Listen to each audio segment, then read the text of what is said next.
چند دن پہلے مشورہ ہو رہا ہے، صحابہ آپس میں مشورہ کر رہے ہیں کہ حضرت عمر رضی اللہ عنہ بہت زیادہ مشقت کرتے ہیں، تو اب اللہ نے اتنی بڑی حکومت دے دی، ملک فتح ہو گئے، سونے چاندی کے ڈھیر لگ گئے۔ ایران کے بادشاہ خسرو پرویز کا تخت جو مدینے میں لایا گیا 170 ہاتھ لمبا تھا اور 110 ہاتھ چوڑا تھا، اور اس پر 53 من سونا لگا ہوا تھا اور 1200 من چاندی لگی ہوئی تھی۔ یہ مدینے پہنچایا گیا ہے، اور کسرا کے محل کے 100 خزانے سارے سمٹ کے مدینہ پہنچائے گئے ہیں۔ تو صحابہ نے کہا اب عمر کو کوئی نرمی کرنی چاہیے، کوئی نوکر رکھے، کوئی خدمت گار رکھے، کوئی کپڑا اچھا پہنے، کوئی کھانا نرم کھائے۔ تو حضرت علی رضی اللہ عنہ نے فرمایا کہ نہیں مانے گا، نہیں مانے گا۔ کہا نہیں بات کرنی چاہیے۔ کہا اچھا چلو کرو۔ پھر کون بات کرے؟ کہا اللہ کے محبوب کی ازواج مطہرات بیگمات وہ بات کریں گی، ایک حضرت حفصہ جو بیٹی ہیں اور ایک حضرت عائشہ جو بڑی محترم اور مکرم ہیں، یہ دونوں جا کے بات کرتی۔ تو یہ دونوں اجازت لے کر حضرت عمر کے پاس آئیں کہ امیر المومنین ایک گزارش قبول۔ تو انہوں نے وہ ساری کہانی دہرائی کہ اب عمر بھی زیادہ ہو گئی ہے، فتوحات۔ حضرت عائشہ نے کہا یہ امیر المومنین، اللہ کے نبی کے دور میں تو دنیا آئی نہیں تھی، تو وہ تو فاقوں سے چلے گئے۔ میرے باپ نے حکومت کی، دنیا نہیں آئی تھی، جنگوں میں گزر گئی، وہ بھی چلے گئے۔ اب تو اللہ نے ملک فتح کرا دی، اب تو آپ تھوڑا سا آپ چینج کریں، کوئی اپنے آپ کو نرمی پر لائیں۔ تو ایک دم چہرے کا رنگ سرخ ہو گیا، کہنے لگے تمہیں کس نے یہ رائے دے کر بھیجا؟ تو انہوں نے کہا پہلے آپ بتائیں تو صحیح کہ آپ کی ہاں ہے یا نہ ہے۔ کہنے لگے اگر مجھے پتہ چل جائے نا کن لوگوں نے تمہیں بھیجا ہے، میں مار مار کے ان کے چہرے سرخ کر دوں۔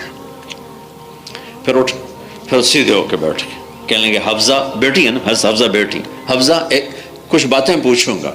کہا جی۔ کہا بتا، میرے نبی نے زندگی بھر کبھی 2 وقت کھانا کھایا؟ زندگی میں کبھی 2 وقت کھانا کھایا؟ تو گھر کی ہے، صبح کھایا تو شام کھایا؟ کہ جی نہیں۔ اچھا شام کھایا تو صبح کھایا؟ کہ جی نہیں۔ زندگی میں 2 وقت کبھی کھانا نہیں کھایا، صبح کھایا شام چھوڑ دیا، موجود بھی ہے تو چھوڑ دیا، شام کھایا تو صبح چھوڑ دیا، موجود بھی ہے تو چھوڑ دیا، ٹھیک ہے؟ کہ جی اللہم نعم، جی ٹھیک ہے۔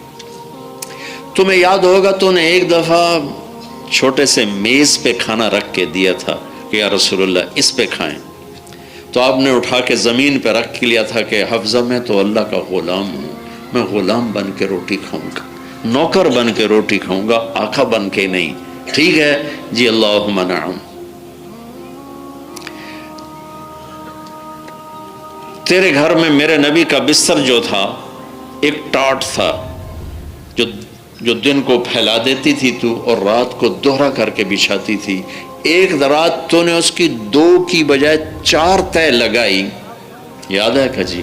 کہ صبح اللہ کے نبی نے کیا فرمایا تھا کہ حفظہ میرا بستر تبدیل کر دیا؟ کہ نہیں یا رسول اللہ وہی ہے، صرف دوہرے کی بجائے چوہرا کر دیا۔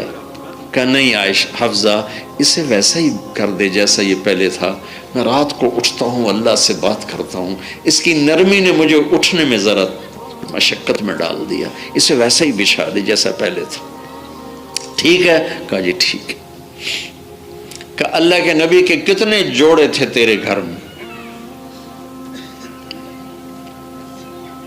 کہا جی ایک ہی جوڑا تھا، ایک ہی جوڑا تھا۔ کہ اسے خود دھوتے تھے، خود دھوتے تھے، بیویوں سے نہیں دھلواتے تھے۔ کتنی عورتیں ذلیل ہوتی ہیں، تو میرے کپڑے نہیں دیتے، تو میں چاہ نہیں دیتے۔ کریں عورتیں خدمت کریں، لیکن یہ ذلت و پس عجب زمانہ ہے۔ ہاں، اور تمہیں یاد ہے بلال آتے یا رسول اللہ نماز کا وقت ہو گیا ہے، تو آپ فرماتے بلال میرے تو کپڑے خشک نہیں ہوئے، کپڑے خشک ہوں گے تو آ کے نماز پڑھاؤں گا۔ تو نماز لیٹ ہو جاتی تھی کہ میرے نبی کے پاس دوسرا جوڑا نہیں ہوتا تھا۔